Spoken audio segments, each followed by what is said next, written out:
ఇది magic rice. ఇది పేరుకు తగ్గట్టుగా మ్యాజిక్ రైస్. ఇది నానబెడితే, నీళ్ళలో నానబెడితే త్వరగా హాఫ్ అన్ అవర్లో మనకు రైస్ రెడీ అయిపోతుంది. స్టవ్ అవసరం లేదు, ఉడికించాల్సిన పని లేదు. కేవలం బియ్యంలో నీళ్లు పోసి 10 నిమిషాలు పక్కన పెట్టేస్తే చాలు, అన్నం రెడీ. ప్రకృతి వ్యవసాయంపై మక్కువ పెంచుకున్న కరీంనగర్ జిల్లా శ్రీరాములపల్లి గ్రామానికి చెందిన శ్రీకాంత్ ఈ మ్యాజిక్ రైస్ను సాగు చేస్తున్నారు. ఇది చేసేటువంటి పని కూడా అద్భుతం అండి. మనకు లోపల పోయిన తర్వాత అంటే మన ఆహారం తీసుకున్న తర్వాత కూడా లోపల మనకు చేసేటువంటి పని కూడా అంత అద్భుతంగా ఉంటుందండి. దీనిలో ఫైబర్ పర్సెంటేజ్ ఎక్కువగా ఉంటుంది కాబట్టి అరగడం లేటుగా అరుగుతుంది. మనకు కావాల్సినటువంటి జీర్ణశక్తిని ఎంత త్వరగా చేసుకుంటుందో మనకు కావాల్సినటువంటి శక్తిని కూడా మనకి ఇస్తుందండి. ఇది శ్రీకాంత్ది మొదటి నుంచి వ్యవసాయ కుటుంబమే.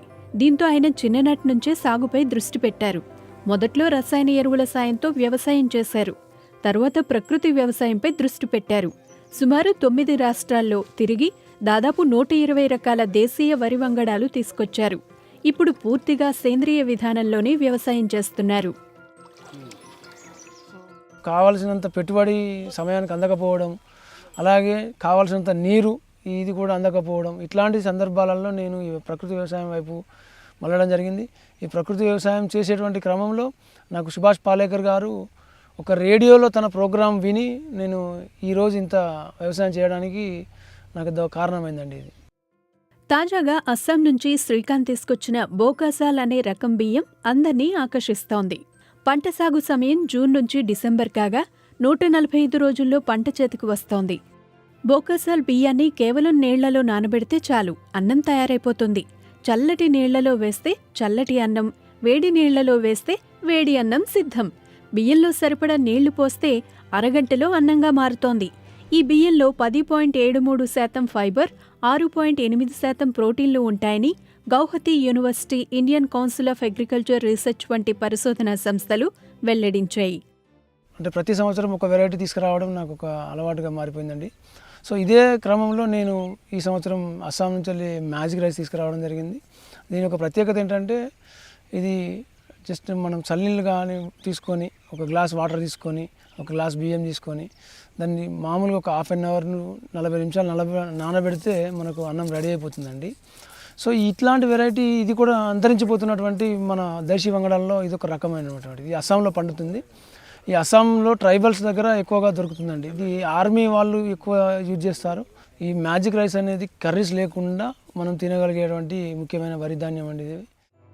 ఈ వంగడం గురించి కరీంనగర్ జిల్లా వ్యవసాయ శాఖ అధికారులను బీబీసీ సంప్రదించింది.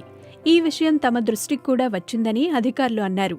అయితే ఈ కొత్త వంగడం కేవలం నీటిలో నానబెడితేనే అన్నంగా మారుతున్నప్పటికీ అది మన జీర్ణ వ్యవస్థపై ఎలాంటి ప్రభావం చూపుతుందనే విషయాన్ని కూడా అధ్యయనం చేయాల్సి ఉంటుందని తెలిపారు. డైజెస్టిబిలిటీ అనేది మనం స్టడీ చేసుకోవాల్సి ఉంటుంది. ఎందుకంటే ఇప్పుడు ఈ మధ్య కాలంలో మన దగ్గర ఒక రైతు అస్సాం నుంచి ఒక రైతు తీసుకొచ్చి పండించడం జరుగుతుంది. అది బాయిల్ చేయకుండా నీళ్ళలో నానబెడితేనే ఉడికినట్టు అవుతుంది.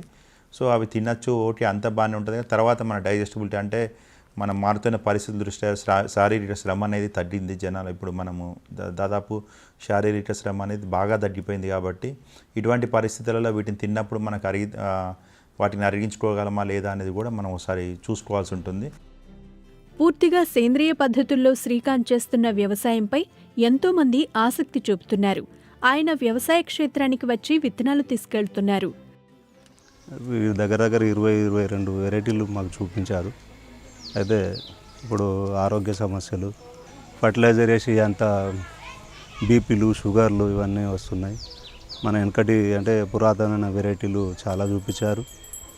ఆరోగ్యపరంగా కూడా బీపీ ఇట్లా షుగర్ ఇట్లా రాకుండా బాగుంటాయని విన్నాము. చాలామంది దగ్గర సేకరించి కొందరు వ్యవసాయం చేస్తున్నారు. ప్రకృతి వ్యవసాయం, గో ఆధారిత వ్యవసాయం మేము కూడా చేద్దామని కొన్ని వెరైటీలు తీసుకుపోదామని ఇక్కడికి రావడం జరిగింది. సుమారు 120 రకాల వరి వంగడాల విత్తనాలు ఆయన దగ్గర అందుబాటులో ఉన్నాయి.